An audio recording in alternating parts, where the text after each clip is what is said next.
मतलब बहुत ज्यादा विचार आते हैं।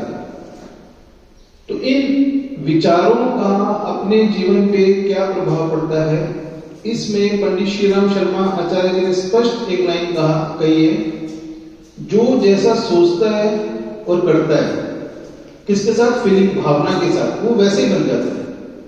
आज आप जो कुछ भी हैं, जिस स्थिति में रह रहे हैं ना, वो सब विचारों की वजह से।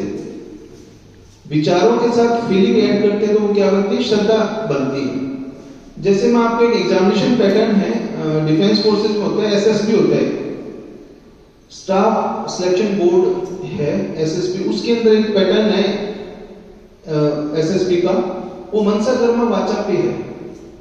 मनसा जो साइकोलॉजिस्ट होता है वो आपके विचारों को देखता है कि आपके विचार कैसे हैं, और जो कर्म, जो जीटी होता है, ग्राउंड टास्किंग ऑफिसर होता है, वो आपके कर्म को देखता है कि आपके एक्शन कैसे है, और जो इंटरव्यूइंग ऑफिसर होता है वो किसको देखता है, आपकी बोलने की जो क्षमता है आपके अंदर क्या है, उससे पता लगता है आपकी पर्सनैलिटी क्या है। अब ये जो तीनों चीजें हैं ये अपने पर्सनैलिटी का पार्ट है, इसीलिए कि एग्जामिनेशन पैटर्न है जो कि आज तक चेंज नहीं हुआ।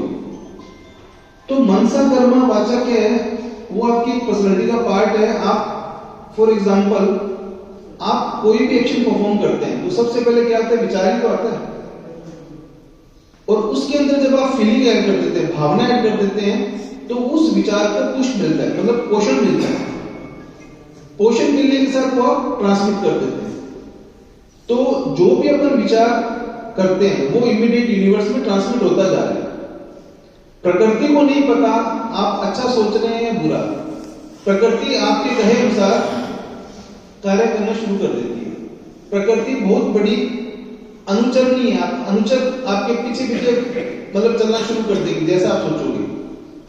आपने सुना होगा एक लॉ ऑफ अट्रैक्शन होता है, आकर्षण का सिद्धांत सुना है किसी ने? द सीक्रेट एक डॉक्यूमेंट्री भी अगर देखते हो, रहस्य द सीक्रेट अगर किसी ने देखना, उसमें लॉ ऑफ अट्रैक्शन के बारे में बात की हुई है। जो भी आप करना चाहते हो उसको फोकसिंग करके सोचना पड़ेगा। सोचोगे तो नेचर अकॉर्डिंगली आपके पास रिसोर्सेज भी भेजेगी, सारे इक्वेशन बनती चली जाएगी।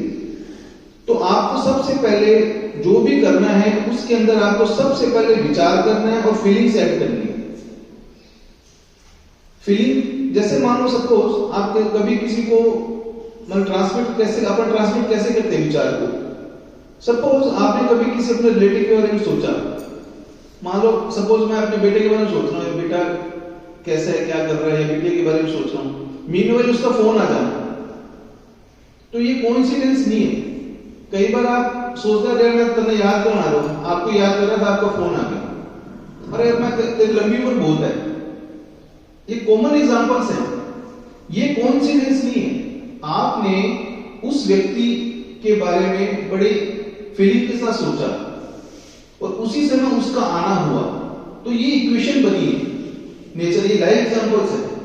कई बार आप जो गाना गुनगुनाते हो कोई दूसरा गुनगुनाते हुए चला जाता है, यार तुम तो, मैं गाने वाला था, ये तूने तो मेरे मुंह की बात छीन ली। ये सब अपन डे टू डे लाइफ में देखते हैं। तो ये कोइंसिडेंस नहीं है।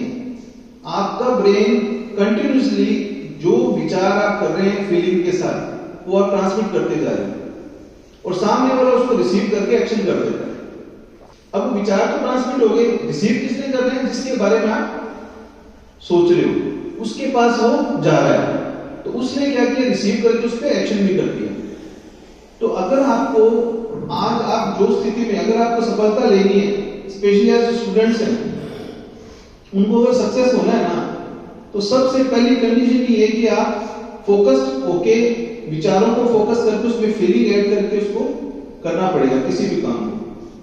आइंस्टीन के बारे में सुना होगा, बहुत रिनाउंड साइंटिस्ट हैं।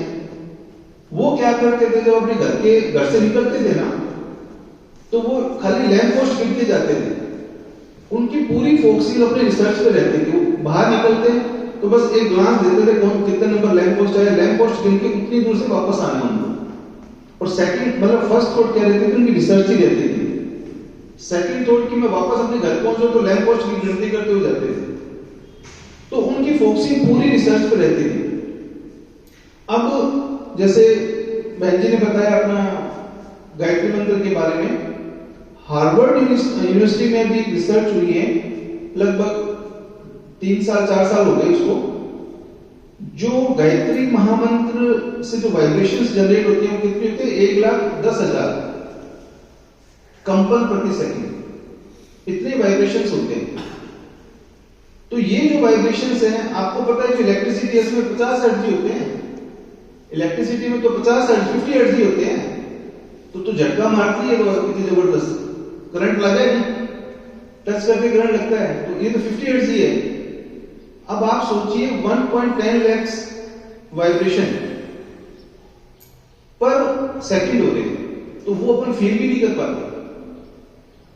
और जो भी आप बोल रहे हो या जो भी आप सोच रहे हो, इमीडिएट जो ईथर के परमाणु हैं उनको वाइब्रेशन में ऐड ऑन करते हैं। गुरुदेव ने बुक लिखी है शब्द ब्रह्म नाद ब्रह्म, उसमें स्पष्ट बोला गया है कि इस ब्रह्मांड की जो उत्पत्ति है ना, वो वाइब्रेशन दूसरे शब्दों से, नाद से। इसीलिए आपने पिछले दिनों सुना होगा जो नासा ने अदर प्लेनेट से कांटेक्ट करने के लिए जो भेजा यूनिवर्स में, वो सिर्फ ओंकार भेजा, नाद। नाद को ही कंटिन्यूस उन्होंने ट्रांसमिट किया है और वो आशान्वित है कि उसका रिप्लाई आएगा। तो ये जो वाइब्रेशंस हैं, ये वाइब्रेशंस इमीडिएट जो आप ट्रांसमिट कर रहे हैं, तो अब अपने को करना क्या है? अपने विचारों को फोकस करना है। अब फोकस करने के लिए विचारों को सबसे पहले अपने, जो भी बुजुर्ग भी कहते हैं, जैसा खाए अन्न वैसा होए मन। अन्न का अपने पूरे शरीर पे प्रभाव पड़ता है और विचार भी उसके अकॉर्डिंग बनते हैं। अब गायत्री महामंत्र से दूसरा क्या है? गायत्री महामंत्र अपने को करना है। गायत्री मंत्र से क्या होता है? गायत्री मंत्र से विचार शुद्ध होते हैं। पहली कंडीशन तो अन्न की होगी, अन्न उगाने से लेकर के खाने तक की जो फीलिंग्स होती है ना, वो अपने इस शरीर पे प्रभाव डालती है, अपने विचारों पे प्रभाव डालती है। तो पहली कंडीशन तो अन्न की होगी। अब अपने ऋषि मुनि क्या करते थे, अपने पुराने बुजुर्ग भी करते थे कि खाने से पहले थोड़ा सा जल लेके ही घुमाते थे खाने की चारों, और फिर भगवान का नाम लेते थे, फिर पहली वो टुकड़ा लेते थे। इसका रीजन क्या था? अब वो अन्न जिसने उगाया उसकी उस समय क्या भावना रही अपने को नहीं पता भाई, उसमें कैसी एनर्जी उस बंदे ने डाली है ये पता नहीं है। तो उसको क्या करते थे कि उसमें अपन पॉजिटिव वाइब्स देने के लिए, मतलब उसमें एक तो सुरक्षा कवच बनाया, दूसरा उसको भगवान को बोला, भगवान कुछ भी अगर इसमें नकारात्मकता तो दूर हो जाए, भाई मैं इस अन्न को ग्रहण करने जा रहा हूं। ये सब सारी चीजें जो थी लॉजिकल थी। तो पहला तो आप अन्न का देख लो, दूसरा गायत्री मंत्र का। ये दो चीजें अगर आप कर लेंगे तो आपके विचार 100% शुद्ध हो जाएंगे। अब आपने अगर आइंस्टाइन की इक्वेशन किसी ने पढ़ी है तो E = mc² होता है। E = mc² इक्वेशन है। वो E क्या है? E एनर्जी का पार्ट है, M होता है मास। मास अपनी बॉडी में है, मास अपनी बॉडी में। E = एनर्जी हो गई। गायत्री महामंत्र क्या है? एनर्जी हो गई। C क्या है? Light, velocity of light. वो ओरा के रूप में कन्वर्ट होगी। एग्जांपल दे रहा हूं, जैसे फॉर एग्जांपल कोई सामने व्यक्ति जा रहा है, आपका मन करता है जिसमें बात करूं, बड़ा अच्छा लग रहा है बंदा, होता है ना कई बार, यार इस पर्सनालिटी से मिले, बड़ा अच्छा पॉजिटिव हो रहा है।